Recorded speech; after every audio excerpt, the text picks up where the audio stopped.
And we do also have this.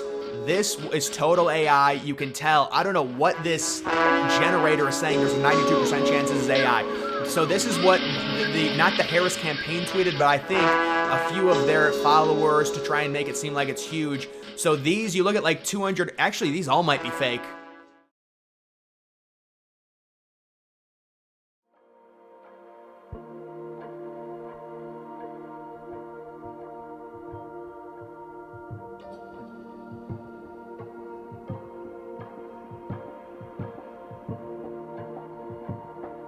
About this real Donald Trump Truth Social post, and I'm going to do a dramatic reading of this. What are the chances that crooked Joe Biden, the worst president in the history of the U.S., whose presidency was unconstitutionally stolen from him by Kamala, Barack Caplock, Hussein Obama, crazy Nancy Pelosi, shifty Adam Schiff, crying Chuck Schumer, and others on the lunatic left, crashes the Democratic National Convention and tries to take back the nomination, beginning with challenging me to another caps lock debate.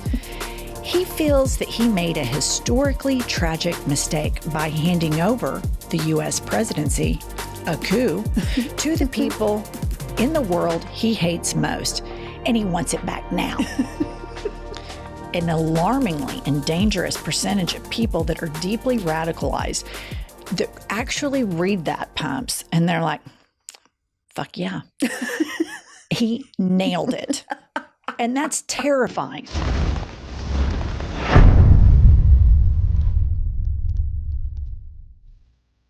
So I joined Rumble, so you don't have to. Because, yeah, terrifying is one word you could use to describe a person who thinks that lucid fever dream you just heard that Trump posted on Truth Social was nailing it somehow, and not what it actually is. Just a hypnagogic hallucination published by a deeply sick man, driven by narcissism and crippling insecurity. She finds that terrifying.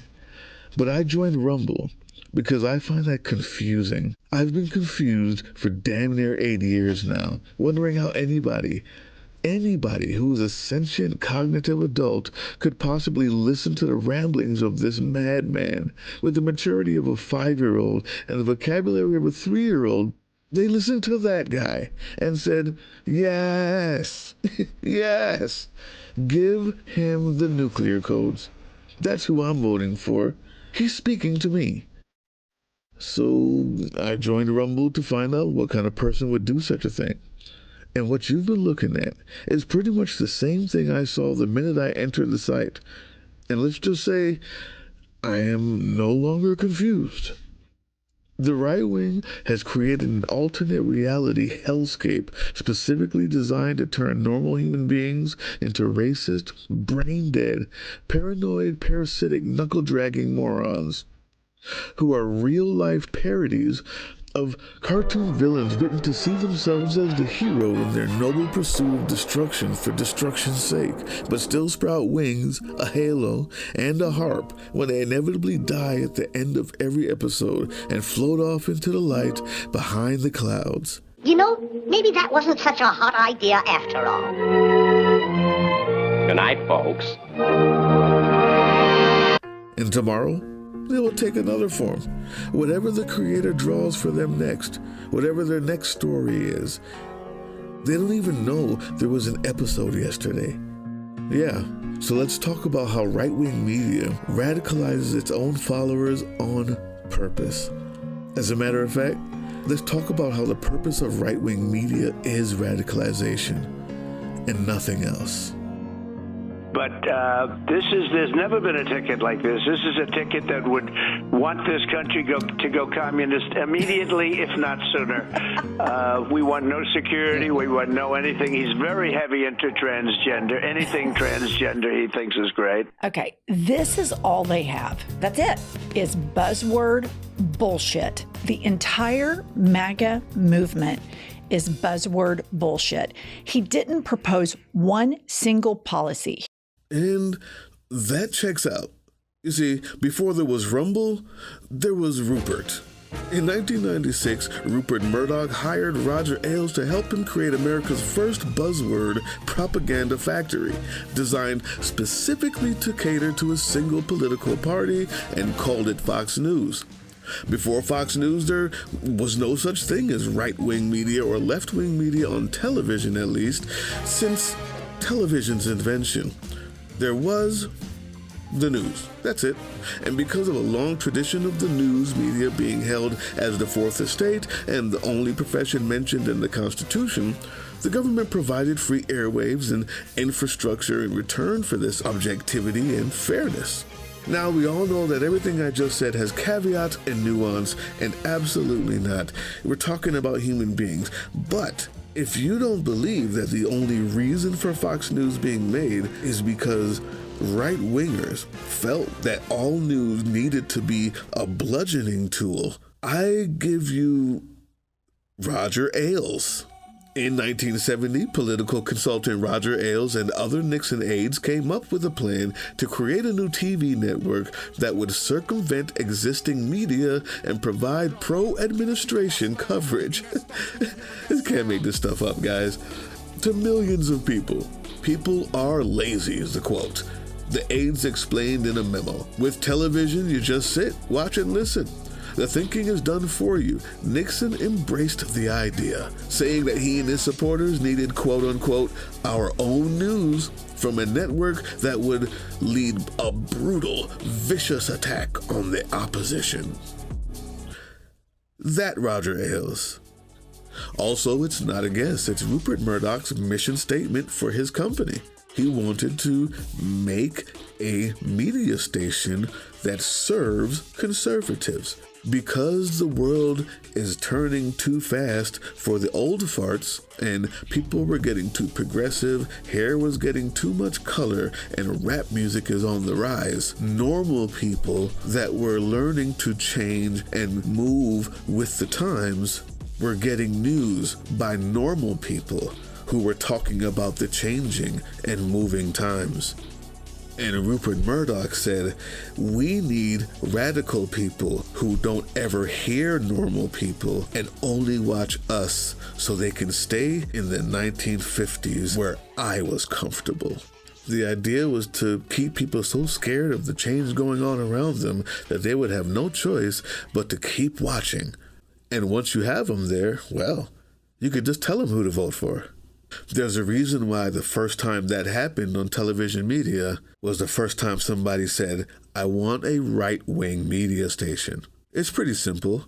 It's just like how the first time we've ever had a fascist, it just so happened to come from the Republican Party.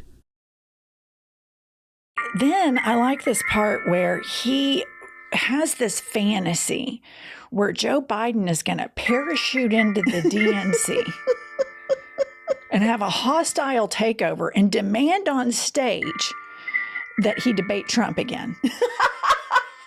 That's what he's saying here. This is the definition of projection, and I'm going to read it to the listener. Projection is the process of displacing one's feelings onto a different person, animal, or object. The term is most commonly used to describe defensive projection, attributing one's own unacceptable urges to another.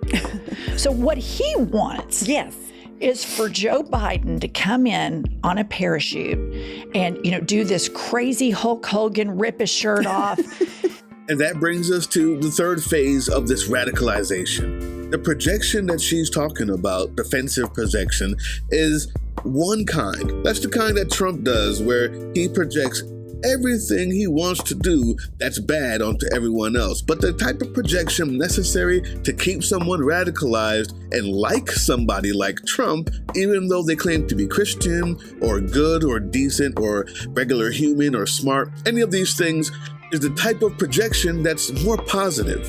You see, in the echo chamber like Rumble, yes, we're back to Rumble, you get to watch what everyone else saw in the Republican National Convention, but because you get to stay in this echo chamber to talk about it, all you hear is how Christian, wonderful, loving, decent this man was. Look at this. This person says, It's so amazing to see how Donald Trump didn't make the shooting all about him. Look at these chats. All of these chats are people who went to Rumble to talk about it while watching it on a different station. They would not be able to talk like this anywhere else where normal people also existed. But they can come to Rumble and finalize their radicalization process. It's so easy when there's no one else but other radicalized people to agree with you and tell you you're okay, you're right. Everyone else is lying. You see a guy like Trump do the things that he does, but as long as you go to Rumble, you get to close your eyes and say, isn't he godly? Isn't he selfless? Yes he is. Look, everyone agrees. Isn't he the most loving? Doesn't he have an amazing relationship with his wife? Of course he does. Look, everyone agrees. I don't know what those other people are saying. Melania has always been there. Doesn't he love this country more than money? Look at him. Of course he does. Everyone here agrees with me. And all of those other weirdos out there, they just don't know. They just see the lies. They don't see the real him, the one that I project. He's everything I want him to be.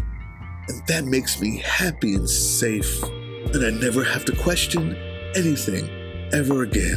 Thank God for Donald Trump. Thank God for right-wing media and outlets like this. I mean, I just look at that and think, does Meemaw in the middle of the country, does she look at that and say, that's my guy, he's got his shit together? Or does she look at that and say, he's not well, someone needs to help him? The problem is that there are a group of people in this country that have been radicalized by him, by the right-wing media. It's not that these people listened to that aforementioned fever dream post and said, wow, he got it right. It's that if it wasn't able to be easily dismissed, they just never saw it at all. And by the time it filtered down to Rumble, it was the exact version that they need to hear to provide just the amount of doubt when someone else tells them the truth. For the absolute best example of this, if you typed in Taylor Swift in YouTube, you know what you would get? Taylor Swift. Actual Taylor Swift music, videos, plus recent news that may have happened about her or to her or from her. And then you'd get more music because she's been a musician for the past 15 years. Do you know what you'd get if you type in Taylor Swift on Rumble? Okay. Yeah. There you go. Not even one song. The musician, the singer, Taylor Swift. You type it in on a search.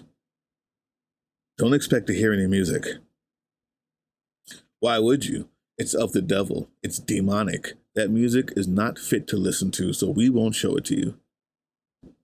So when Ben Shapiro tells you that all of her enthusiasm is made up, it's all manufactured, that all of her fame is made up, it's fake, it's not real, it's not hard for you to believe, you can't even find a song from her. Who is she impressing?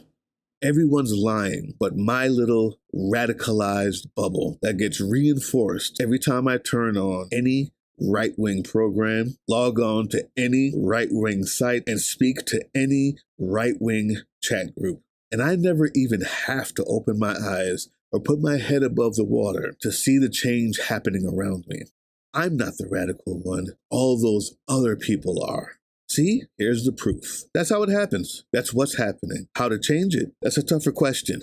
And we'll have to have another video about that. But hopefully this has helped you understand why it's happening and how the right-wing media is 150% the cause of this and how it was designed to be so. Because the invention of right-wing media is literally for the single purpose of closing the listeners or the watchers' eyes to seeing the reality around them and making them feel safe. That's called radicalization. And what people will do to keep that feeling, once they've got it and they don't have to ever acknowledge the world around them as the truth, to keep that, some of them will do anything.